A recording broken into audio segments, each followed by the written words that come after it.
See? He never called. That's when I learned about the business. So, like every athlete, you know that at 3 o'clock, you're always in the gym. You're always getting ready for practice. So I just started hanging around the field house where the basketball team was practicing. And Eldon Miller was the head coach at Western Michigan in basketball.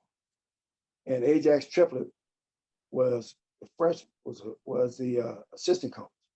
Now he's from Gary and he knows people in my family and everything else. So I would just come every day and just watch them practice and this sort of thing. And I kept saying, why is he keeping this dude and giving him all the run? And this brother over here, Dino Brown out of Toledo, Ohio, is giving it to these cats, you know. Mm-hmm. And so he came over and he came to me and he said, you're here every day. What do you think? And so, I told him. I told him what I thought. And I asked him a question. He said, well, look, do this. Keep coming. This next time, come down and get on the floor with us and get in our huddle and listen to what we talk about. I said, okay. So I did that. And then I began to understand the business of what they're trying to do. That got me really back related to basketball because I played in mural and that sort of thing. But that got me back to understanding and wanting to coach the game. Right. Because I thought I was going to be a football coach. I just figured I'd go play college football and I would be a football coach. But that got me on the basketball side of it. And while I was there, I helped him recruit some players. And the guys that I helped him to get, when they got to be seniors, they went to the NCAA tournament. And Eldon ended up becoming the head coach at Ohio State. And then from there, he became the head coach at Northern Iowa and the AD in Northern Iowa. That got me into that. Mm-hmm. Right. And then you start to see how coaching is not just a lot of times about X's and O's, but it's about managing. And once you figure out those components, you're like your own CEO of your own company. And so it's kind of like you're supposed to know everything that's going on. And then once you start getting used to it, you can start breaking down things, minutely. We got guards over here, we have forwards over here, but we also have my assistant coaches and we have trainers and we have all these different elements that start having their own part to it that has nothing to do with the X's and O's part, but kind of speak to that as far as being like a CEO of your own company once you started getting into coaching and being a head coach. And I did learn that from watching Eldon operate. And as far as he gave responsibilities and duties to people, and the bottom line at the end of the day was always, did you do your job? Yes or no? Okay. And one thing that I got from him is that you don't come to him with a problem. You come to him with, I had this situation and this is how I rectified it to benefit the team. Because at the end of the day, it's the team and the brand of the team that is most important. That's more important even than the head coach. Because if you mess up that brand, then no one will want to be part of that program. And so without that, you're out of there. So you have to understand that.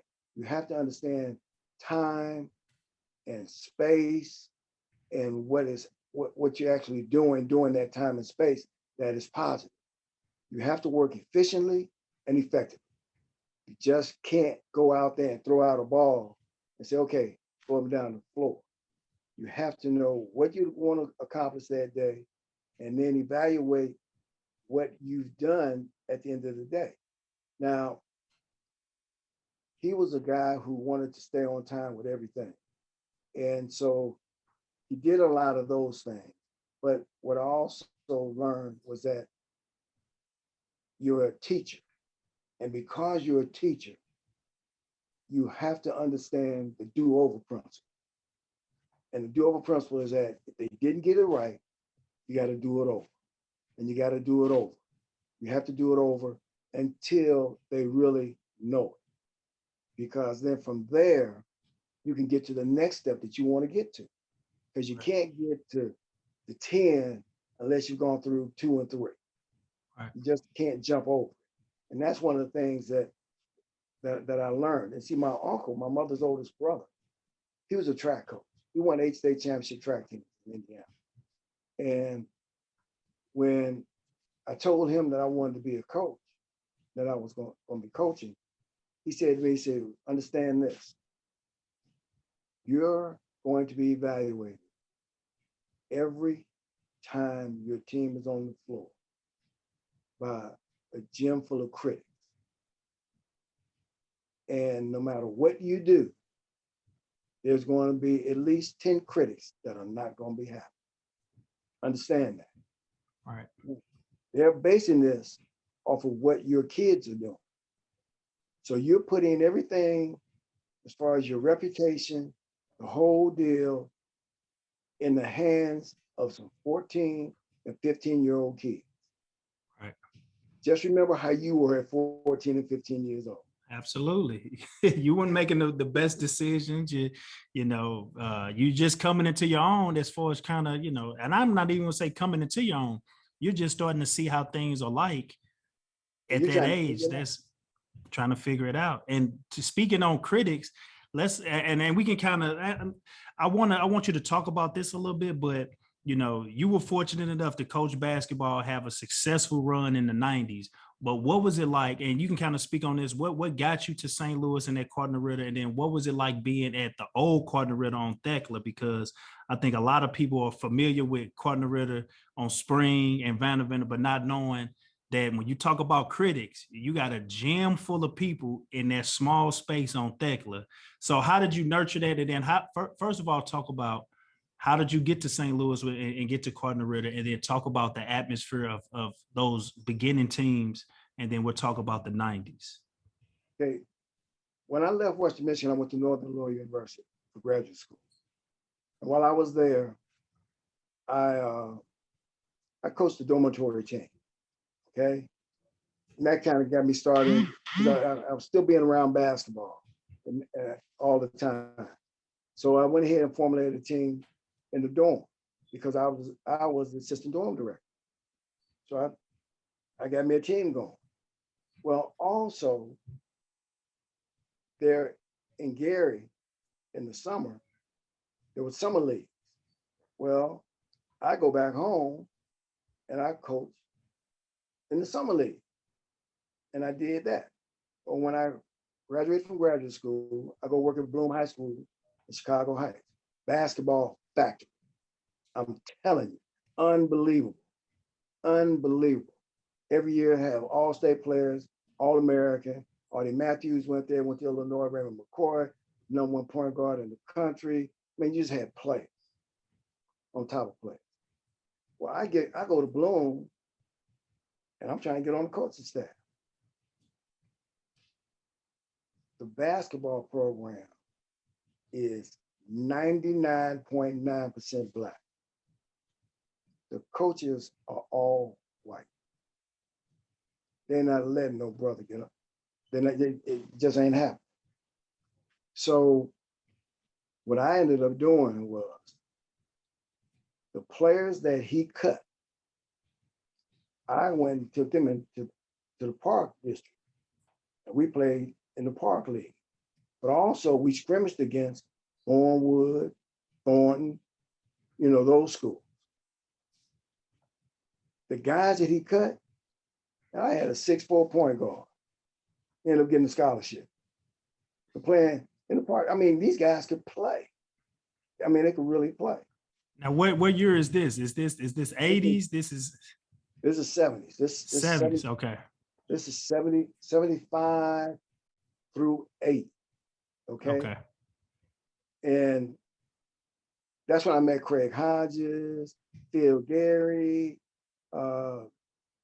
Raymond McCoy was considered the best point guard in the country. He was better than Isaiah until he blew out his knee at the University of San Francisco. So we just had guys that could play. Well, I was around them all the time. Jeff Mitchell who was a teacher at Bloom,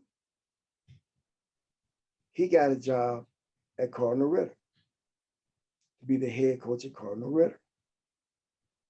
Well, because I knew Jeff. Jeff had talked to the principal and the first president of Cardinal Ritter, a guy named Steve Wesley, about me because they needed a counselor. And so he came to Chicago. We sat down, we talked, and I came to St. Louis that next weekend to check it out. And I like the concept of the school because it's going to be a predominantly Black school that we're talking about getting kids ready to go to college and helping them on their journey. Plus, Jeff said, because he was going to be the basketball coach, I could be on the coaching staff. Well, I'm good. You know, we're doing this. So I'm living on the south side of Chicago on 78th and Phillips, and right around the corner from South Shore High School. And, you know, we in it. I'm dead in it, okay? So I said, well, yeah, let's move to St. Louis, because I think it'd be a better atmosphere for raising up my daughter. Come to Cardinal Ritter, and things didn't start out like they were supposed to, because I ended up being a freshman football coach over at Assumption in Illinois. With basketball, I was assistant to the assistant on the junior varsity team. We didn't have a freshman team, so all I did was just take the balls out. I'm going like, man, I come up with down there just to take our basketballs again. So anyway, I said, okay. I did that. Jeff gave me opportunities to do some things. And then the guy who was JV coach, he went and became an assistant football coach at Central State in Ohio. From there, I take over the JV.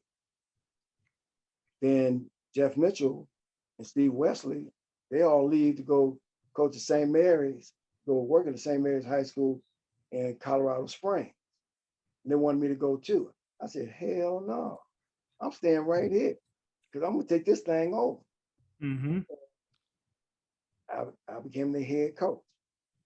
First thing I did, I said, I'm changing the whole philosophy of the program because Jeff liked a lot of zone and that sort of thing.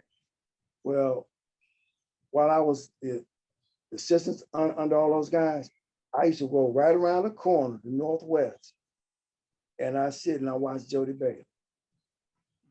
And Talk about it. I would go to Jody Bailey's practice. I'd sit behind Jody during the game if we wasn't playing. And I just learned and learned and learned. And so I said, I can do this.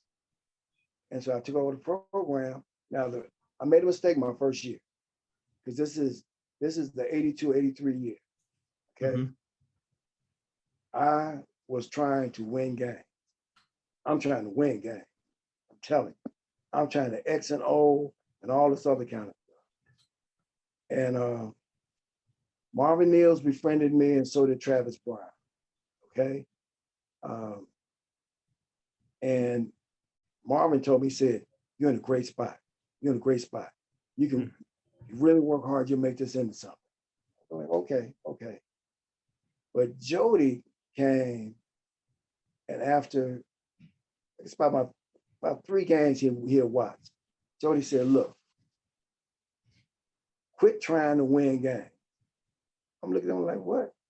He said, stop trying to win games. Teach them how to play. They said, if you teach them how to play, they'll win games. You'll win games, but you must teach. You're a teacher. Right. And so that's what I started doing. And that summer, Jody and I put on free clinics for kids in the neighborhood at Cardinal Ritter. And I began to teach basketball opposed to trying to coach basketball.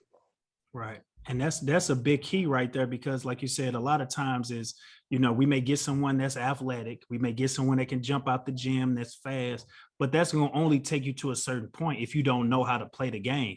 You know, we're able to continue to play the game up into our early 40s, 50s, just because we know how to play and we simplify the game and make the game super simple. And I think that's what we have to do as coaches, is just try to make the game simple to where, like you said, eventually you will win games. You will eventually get to a point where once the light click on, then they can realize their potential, but you have to do your job as a coach / teacher.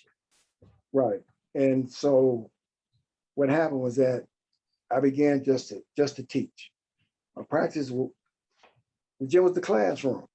And I explained that to the players. I said, this is the classroom. It is sacred.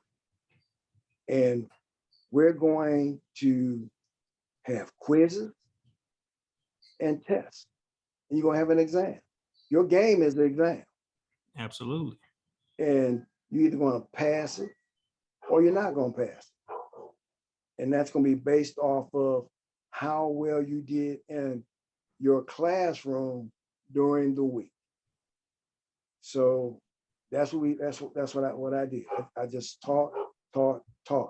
And I began to go and work camps and be around guys who knew more basketball than I did. That's key. So I could learn. And I was a willing learner. It wasn't gonna be a thing where I'm like, oh, I know more than he does. No, I want to learn.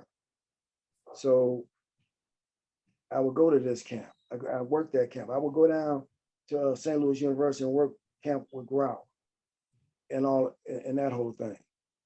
That helped me out a great deal. And then I would listen to the other coaches. Right. You know, I never felt I was better than they were. And with my players, the biggest thing that had to do in the 80s with those players was the mental part of it. Because we had good athletes at Cardinal Ritter. We really did. But mentally, they're focused as far as being able to compete consistently at a higher level. That wasn't there because the school was an all-girls school at first, and then they only had 11 guys. So and that's a part of history that I wasn't familiar with. So would you say that the players that would Smokey Evans be the first one that probably put the team or put the school on the map around for your era, or when do you think that it started kind of clicking for your type of guys? Okay, the first guy was a guy named Vincent Phillips. And you don't know Vincent Phillips. A lot of people don't know Vincent Phillips. Vincent Phillips was 6'1". Vincent Phillips weighed 115 pounds. Vincent Phillips had a 42-inch vertical. And he stayed right on Kings Highway. Loved basketball and could score. Could flat out score the ball. Get rebounds. He could do those things. His senior year, he averaged 24 and 23. He led the city in scoring and rebound, but nobody knew it. But he was a real thin guy. And we played against Soldan, O'Fallon Tech, which is now Gateway. We played against Beaumont, Sumner, and Lutheran North. I mean, he did his thing. Mm-hmm. He really did. But he didn't weigh nothing. But he was the first guy under me that really I saw things happen. Then next came Chris Redding. Oh yeah. Chris came in and we had to work on changing his shot because he's lefty and he said his shot looked like he was in a rocking chair. And so we had to change that to make it into a legitimate jump shot. And I really had to do a lot of teaching with those guys because those guys, Chris was a basketball player. Vernon Greer was a basketball player. He's another thin guy that could shoot it really well. Had Allen Irving Jr., who played basketball. He's a referee now. Mm-hmm. Everybody else was football players. They were all football players. And during that time, we got into the AAA conference. And I really had to do teaching, mentoring, to get these guys to understand what they were going against every night. Because the AAA conference, Cardinal Ritter was the only Black school, period. we were the only school that had black players, except for well, Mercy was there at one time, but they closed Mercy and they sent everybody over to Aquinas Mercy. They may have had one or two black guys. That's it. St. Mary's had none. The Berg had none. So we were dealing with a form of racism in sports that you didn't see when you went to basketball games unless it was in St. Louis's playoff time and a PHL school now got to go way out in the county or someplace like that. And now the calls become really crazy. See, I remember we played down at St. Mary's, your school. We're playing down at St. Mary's. Chris Redding gets a steal. He's going for a breakaway layup, right? Guy grabs him by his jersey and pulls him down to the ground. They call traveling. I'm going like, what? Mm. Later on in that game, Dwayne Jatan, who was 6'2", maybe 6'3", weighed about 280. Father played in the old Negro League, real hell of an athlete. Big white kid just hit him with a forearm, busted him across the mouth, and he had to go to the hospital and get stitches. No foul call. So after the game was over, I told the AD, I said, I'm going to report this, to the state and also to the archdiocese. He told me, he said, look, you're going to get this every time you come down here. This is just how it's going to be. And they held up newspapers in front of their faces while we played. Guys had bananas and all that kind of stuff. I mean, it was crazy. So just having to overcome a lot of that, just as far as, like you said, being a private Catholic school and the only Black Catholic school in the city. And like you said, a lot of times the notion, and we kind of get, you would get that in the PHL when they go places, like you said, in the county, and all of a sudden it's just kind of like roll a ball out there, and it's underlining to the point where they're not going to play smart basketball. They're just going to, run and jump and do all of these things. But you saying that you guys had to overcome that, being the only Black Catholic school in the city at that time. Right. We had to overcome all of that. And so a lot of it would be, we just have skull sessions. We'd have our practice, and we sit down and we talk about how we got to conduct ourselves. Absolutely. And how we can't let them believe that they're going to dictate the story of how we're going to act. We're going to act like we need to act. We're basketball players. We're people. We're human beings. We're going to do this thing the right way. And it took years. It took some years. And once we got in the conference, that third year we were in the conference, we didn't lose the conference anymore. I mean, we just took it over and just ran away with it. And when Julian and Smokey and that crew, that was the real super turning point. Even though Chris Redding and them got a lot done, and we won a conference with them, and Chris became an all-state player, and we had a lot of success. It was Julian's group, he and Smokey's group, that really, when we turned the big corner. Right. We played St. Mary's the night of Desert Storm. The night of Desert Storm, we beat St. Mary's by 62 points. And the coach of St. Mary was complaining to the referee, saying that we were running up the score. Now, we didn't full court press. We just played half man to man. And I actually turned to him. I said, you need to shut the hell up. I didn't say a damn word when you all were doing what y'all were doing to us. You're going to take this ass whooping up in here tonight. And we just dropped that hammer on their head. And from that point on, when I went to the coaches' meetings and all that kind of stuff, I told him, I said, do myself and do yourself a favor. Let's do a round robin tournament, and then let me play each one of y'all one time, so I can get some other games that's going to help my guys get better and get a chance to get college scholarships. they didn't want to do that because once again, they wanted the revenue off of Cardinal Ritter coming into their gym. And we became a cash cow for the Archdiocese. We were that cash cow. Right. And so even talking about that and kind of getting caught up to speed. So you're saying that the 90 team was pretty much like the turning point for the program going into that next level. How was it? And I every time I talk to you, how was it to have Jahidi, Chris, Loren, and I just had Justin on last week. I didn't know Justin went there for a year.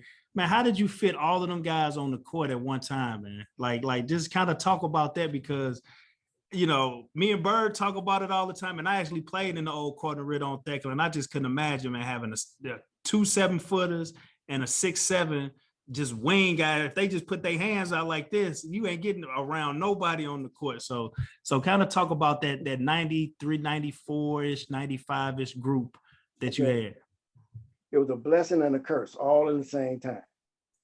It was a blessing because we were bigger than everybody else. And offensively, we could just pound you.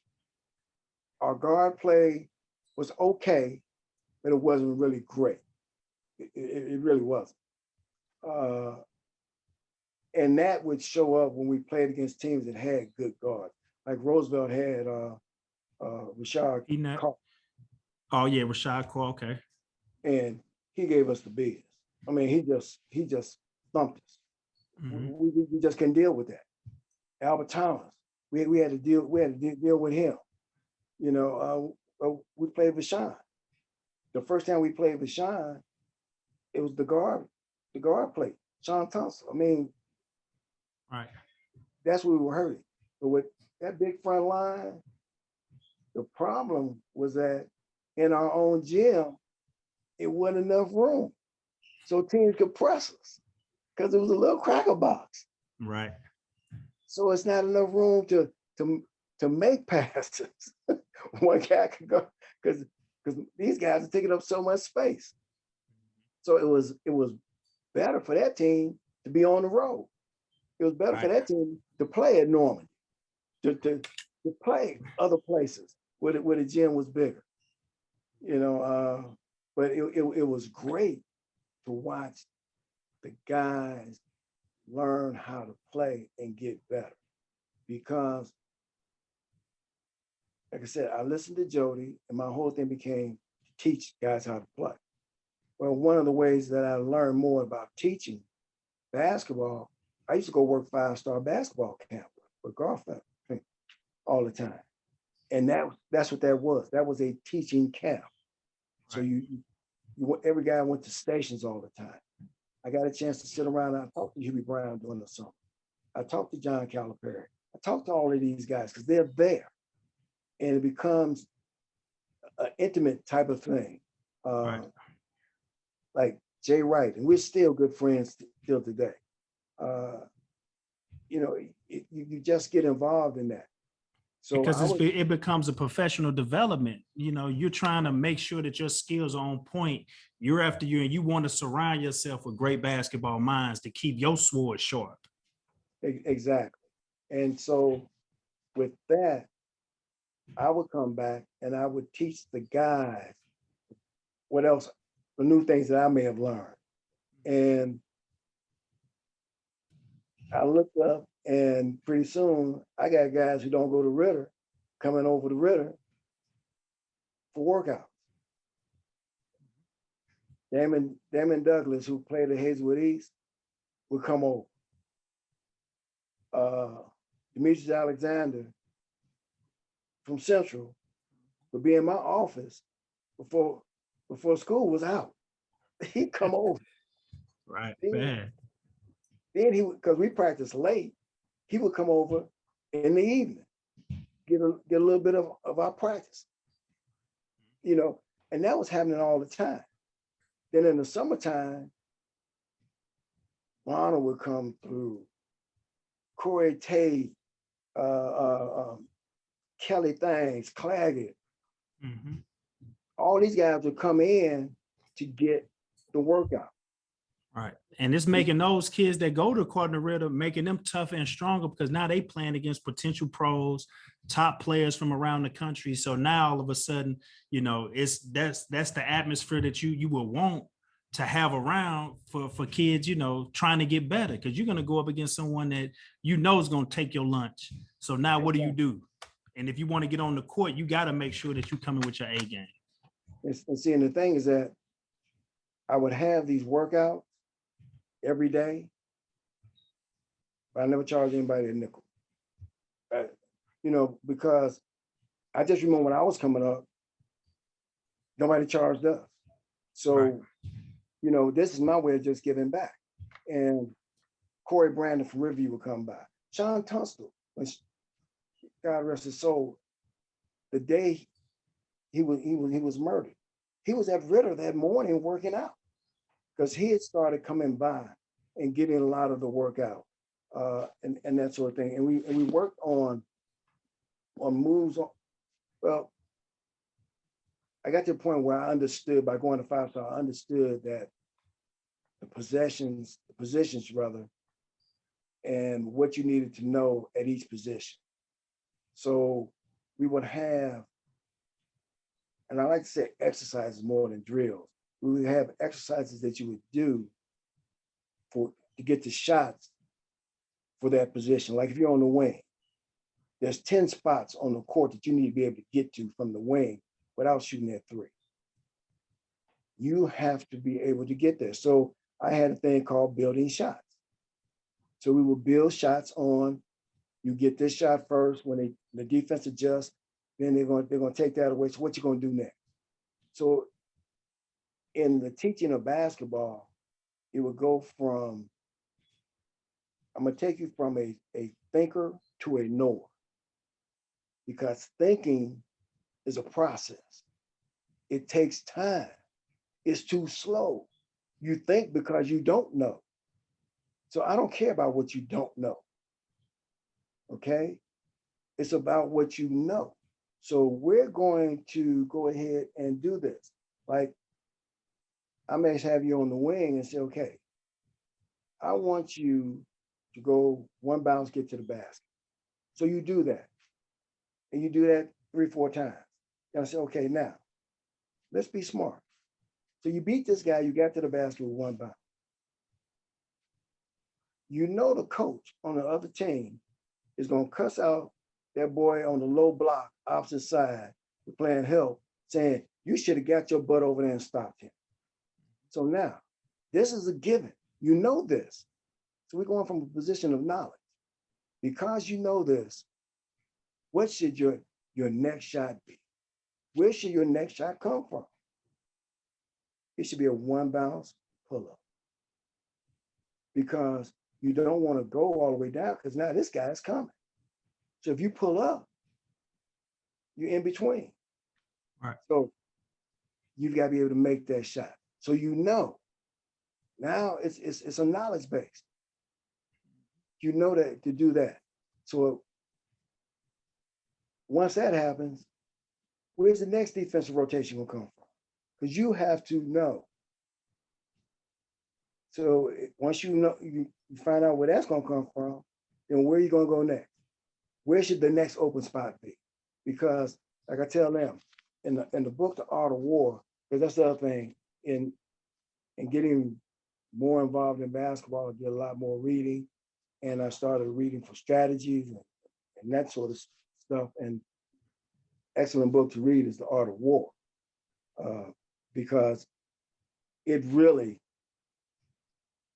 breaks it down as far as what your brain should be like if you're going to be a general, a commander, you're going to lead men, or even be a leader in business.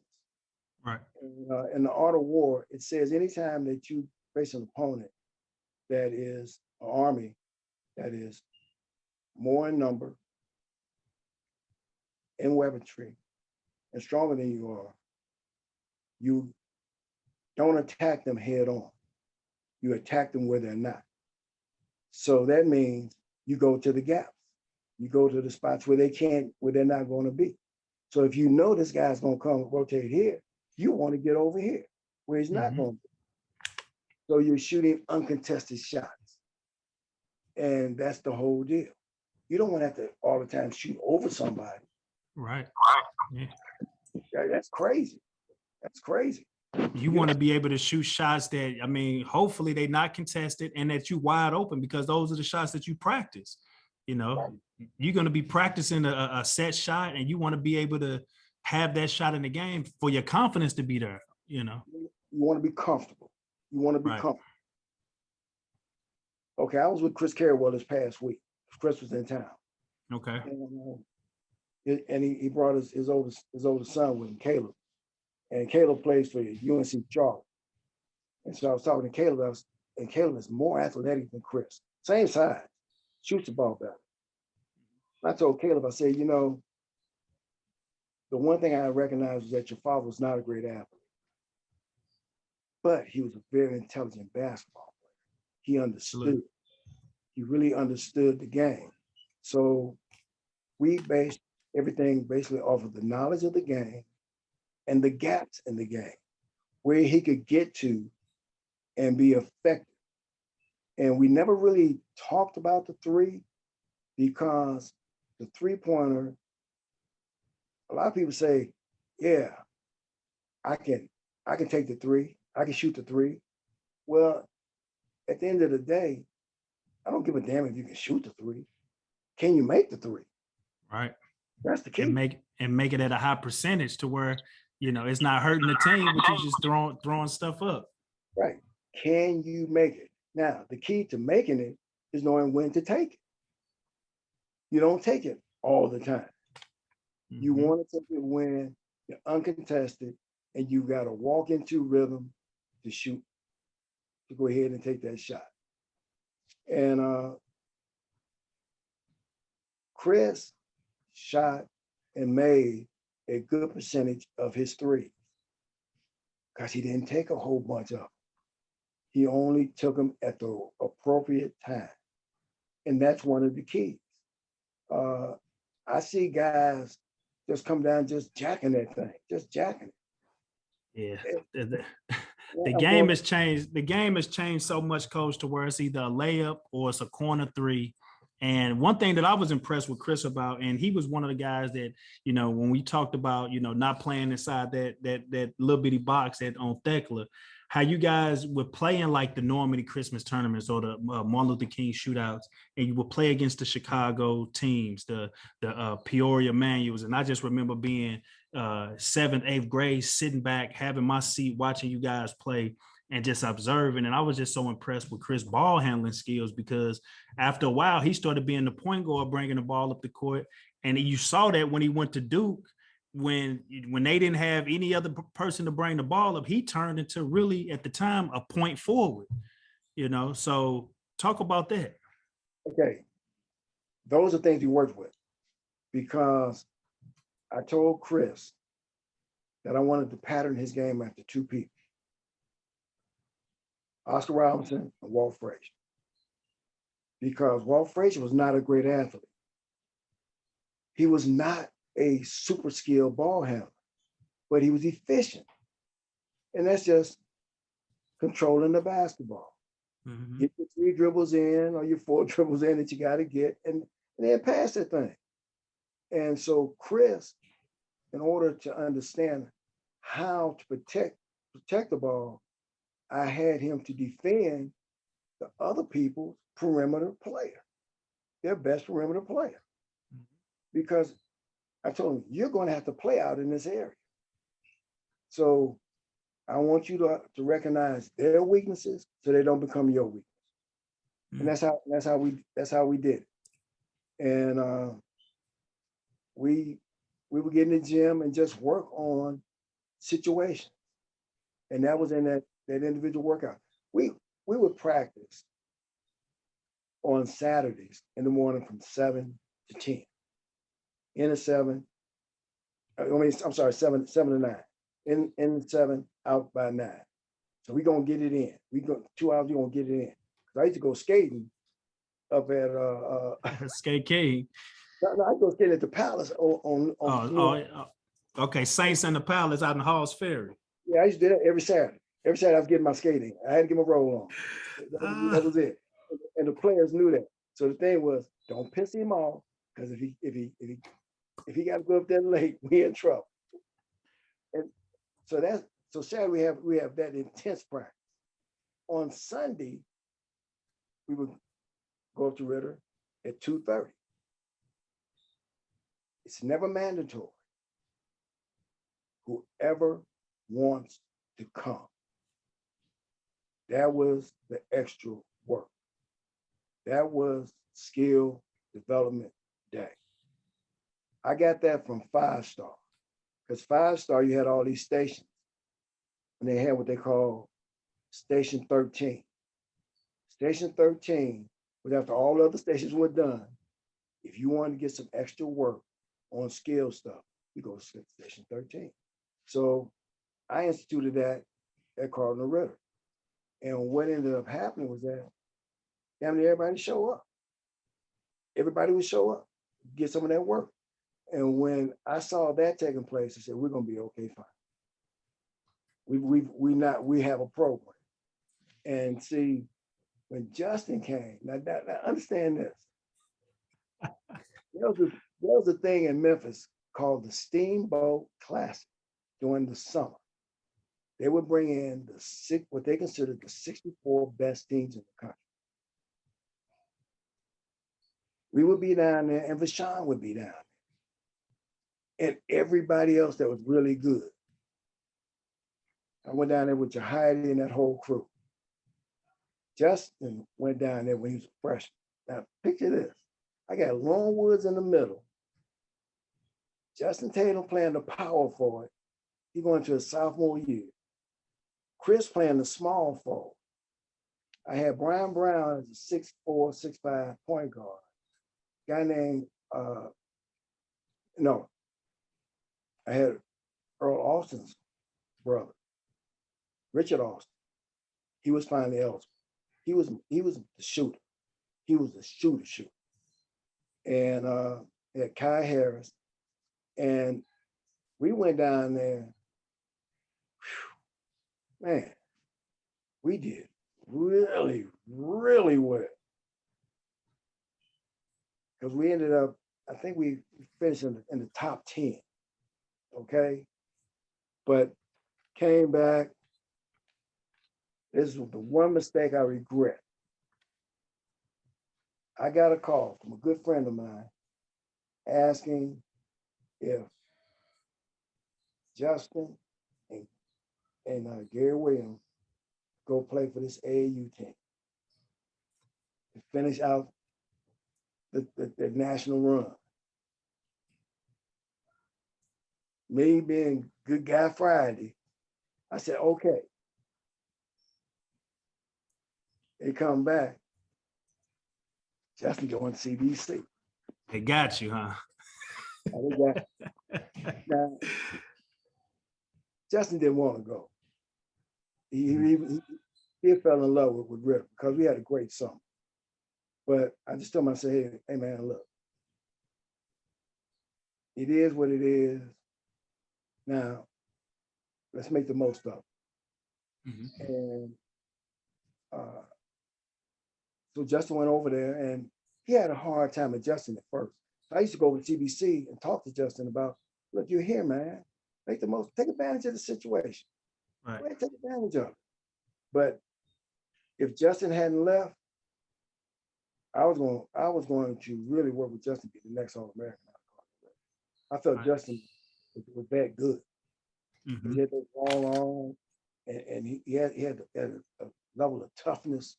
Had a motor too, yeah, a great motor, and just talk about that, because I mean, just having all of those top athletes. Talk about the recruiting process by being a coach and a counselor. How did you navigate to be able to explain to the students how to navigate and pick the right type of program that could fit them? Because even though I think Loren ended up starting out at Wake doing and playing with Tim Duncan, he ended up going to Arizona. Chris finished out at Duke.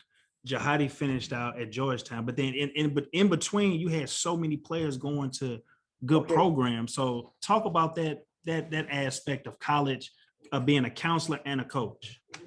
Well, because I'm an educator first, and I always kept that up front. It was about getting them in position to go to college. If if something goes wrong, his fault, my fault, nobody's fault. They don't get a scholarship. You still need your education. So that was the premise of everything. So I would sit guys down during the season, like Jahidi. Jahidi had played when he was a freshman. He played a JV game, and Jahidi had a great night. I mean, Jahidi scored like 25, grabbed like 13 rebounds, blocked shots, beat them little kids up, feeling good. He was feeling real good, you know. And I had gone around and just talking to teachers about what the guys are doing in their class. And I found out that Jahidi hadn't done a couple of things. So when the game was over, someone said, "Big fella, wow, you did really well." I said, "Now do me a favor. Give me my shit. Give it in. Take the uniform off. Give it in. You're done." And Jahidi like, "Huh?"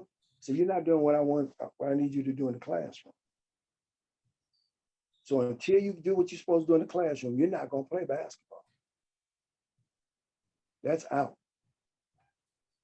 So I didn't abandon him.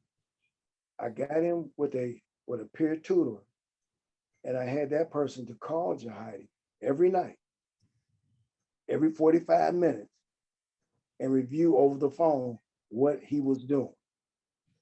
Because Jahidi told me he wanted to go all the way. When he was in ninth grade, he said, "I want to go all the way." I said, "And you got to do those things to go all the way." And it starts in the classroom. Absolutely. Every one of those guys that everybody talks about, I set every one of those guys down because of grade when they were freshmen. When they were freshmen, Julian Winfield, he only played half a season.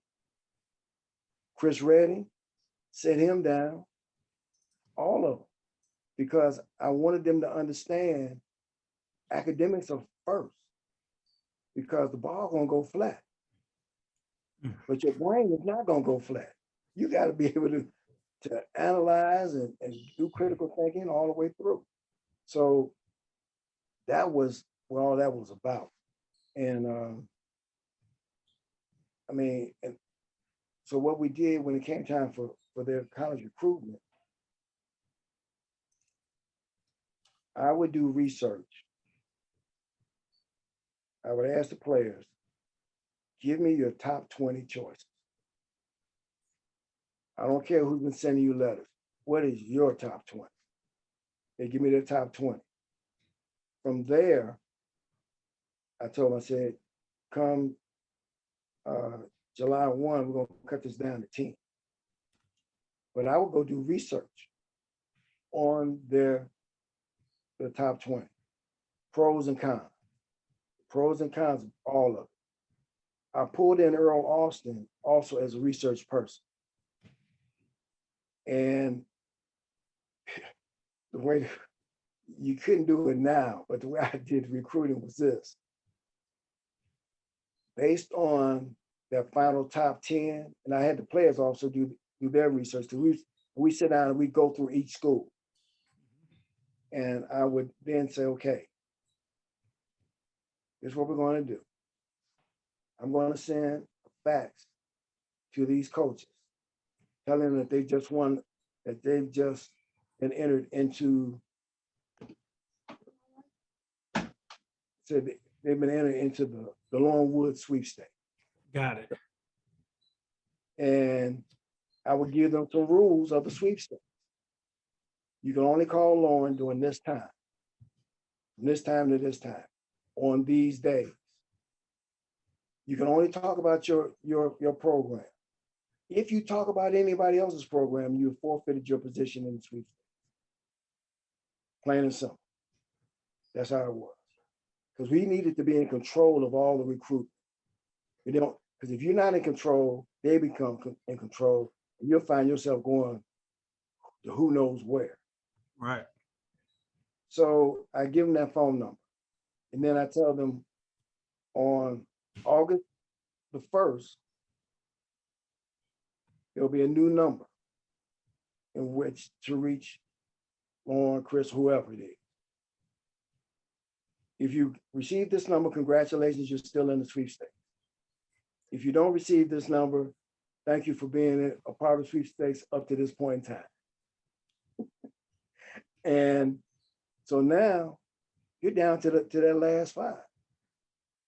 Then from there, it's about who do you want to come into your house? And that's just how I present it to them.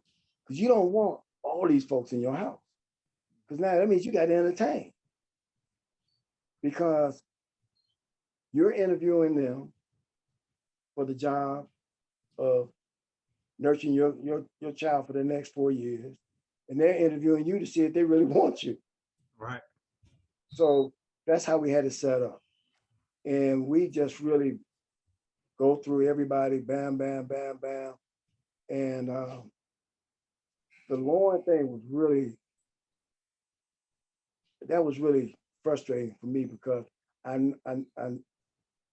known Dave Odom for a long time.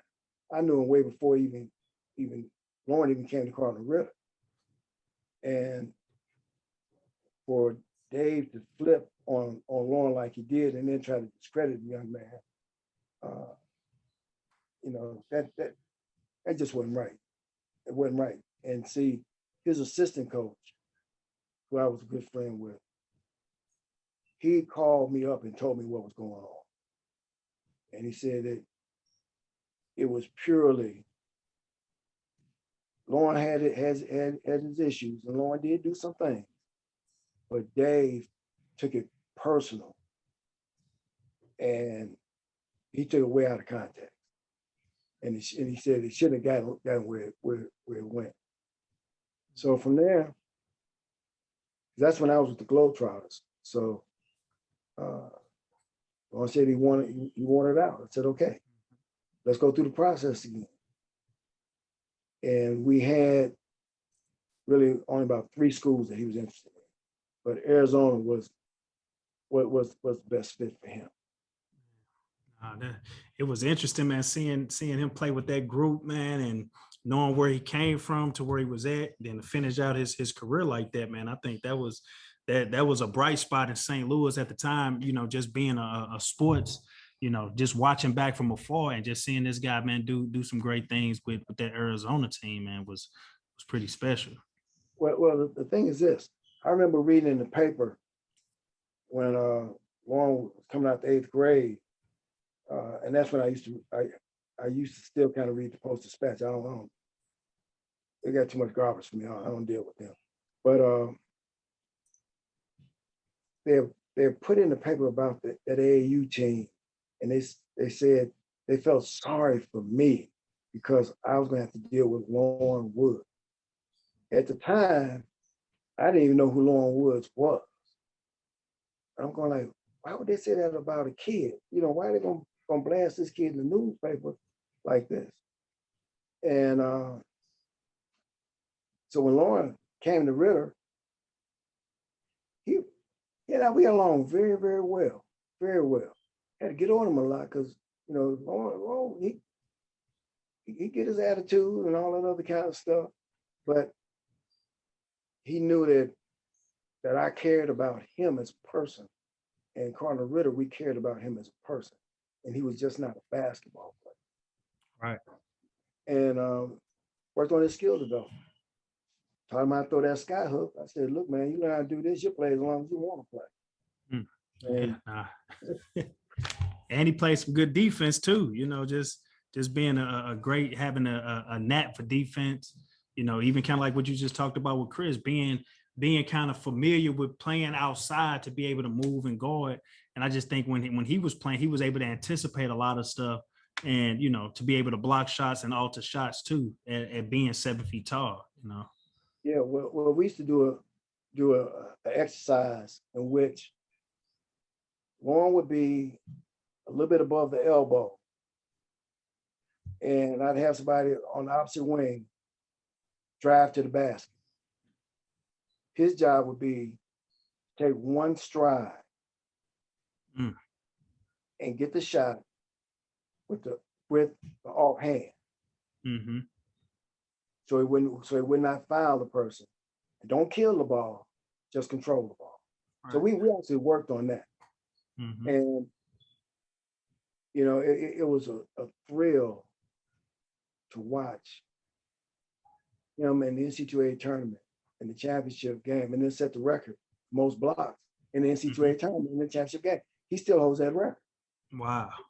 See. Now I didn't get a chance to go to his championship game because I was with the Globetrotters, but I did go and watch Chris play in the NCAA championship.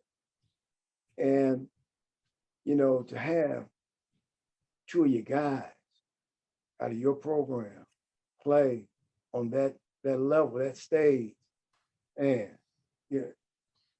Oh man. that was big.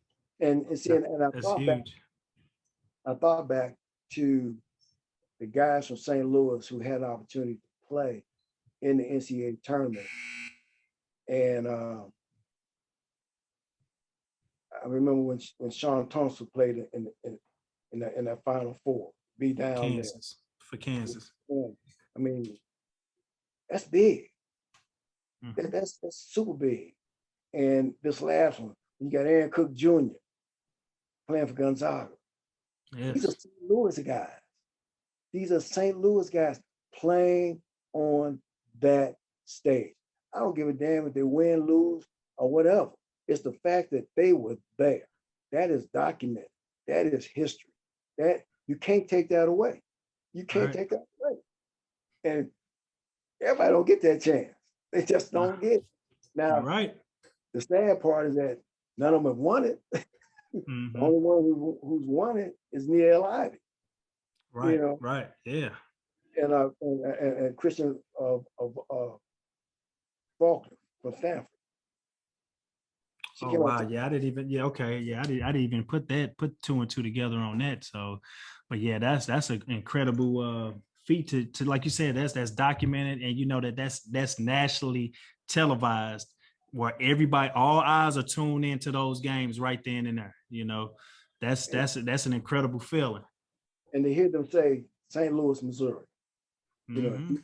From St. Louis, Missouri, that does a lot. That does a lot. Man, but nah, coach, I feel like, man, your legacy, man, is kind of stapled in the ground here in St. Louis. And I mean, rightfully so. You got the court at Cardinal Ritter named after you. What are you looking for as far as the future? I mean, RJ is doing a great job over there, man. They've won 2 back-to-back state championships. What do you see as far as like the future of St. Louis basketball? What do you like to see maybe improve on? Or do you think that we're in a good space right now when it comes to the coaches and when it comes to the players? Okay. I feel that there are some coaches that are doing a real good job. Then there's some that I'm trying to figure out what are they trying to do. Okay. I see some guys who are really consumed with they're trying to win. They're trying to do stuff they see on TV, but they don't know why they're doing it. So it's teaching with a purpose and having a purpose to teach. I don't see the purpose. So I get kind of confused with that, because I do see young athletes who are good and who have a desire and want to be better. But I do see some coaches who are intimidated by the talent. Because they're intimidated by the talent, they don't challenge the talent. They don't develop the talent. So the kid enters high school one way, he leaves out high school the same way, just taller or bigger. There's been no growth. And there's got to be growth. There's got to be development. There's got to be an understanding of how to play. Because we know the love for the game is there. But those who are doing the better job, their teams are competitive. They win in spite of. They just get it done. like I told you, when I watched your team play this year, they played very hard and they really worked at getting it right. Now they didn't get it right all the time, but they were working at it, and that's because they're young and they're young and dumb. Right, right. And it's a process of learning, and that's what that's about. I watched Jimmy McKinney's team this year. I was impressed with what he was doing with those guys. I can see where he's been teaching along with the coaching, because you only coach during the game. Right. And that's situation. But the teaching has to stand out. The guys understand pace and space, understand where they need to be in relationship to the basketball. So and defensively, they're moving as one unit defensively, and boxing out, and not just trying to rely on the athleticism on getting rebound, getting the ball, watching guys go up and get the ball with two hands, making good passes. You can tell when a guy's been taught and when a guy's just playing. I mean, there's some guys who just show up and they just hoop. Right. And their natural ability to hoop carries them to have a good statistical night, but they still may not have played well. You know. And I mean, and that's what we were just talking about, is just for us, like, you know, it can only get you to a certain point, but you know, God forbid something happens to where, you know, you don't have that quickness anymore and all. Do you still know how to process and see what's going on out there on the court and be able to play accordingly? But because like I tell folks all the time, it's like the game is, you know, that's the fun time. That's the show. We should have been doing our work all the way up until this point to where, you know, when the game time comes, you know, I very seldom get on guys to the point where it's like, you know, until I see something different. If I saw you turn that ball over or not rebound, let me see something that I haven't seen before I get irate and just start pulling my hair. No, but let me do my work all that week, getting ready for that game. And then when that game time comes, that's like you said, that's the test that we worked all the way up until that time. That's that time for y'all to have fun and just see if we gonna pass the test or we not. Exactly. Because you know, I got to the point where I just told my players, I said, look, I'm a fan too. Even though I'm on the sideline, I want to see the game. So you should be, I should recognize what you do. I don't want to be every possession telling you what to do. Right.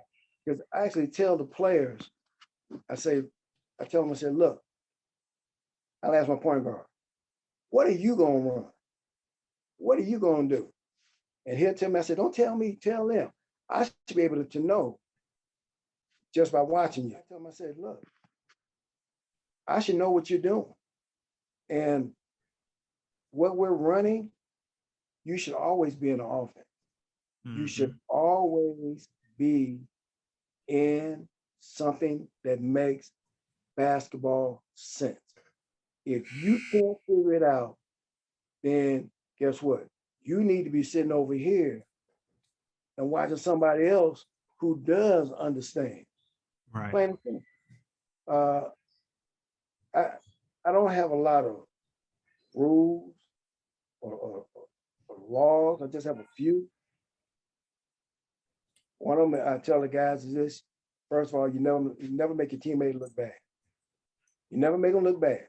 So that means you don't give this guy the ball in a position where he cannot be successful. Because if you do, he makes a mistake. He knows everybody's watching. Now you've lost him for the next 2 trips down the court. Yeah. So that's your fault. The other one is that come to shoot. Every time, come to shoot the ball. That makes you a threat. That makes you a threat. If you come to catch, well, hell, after about the 4th time you come to catch, the defense will know, well, he ain't gonna do nothing. We done figured that one out. Right. I need you to occupy this guy. I need you to make this guy believe that you are going to give him 40. Now, if you don't walk into it, don't shoot it because you're not in a rhythm.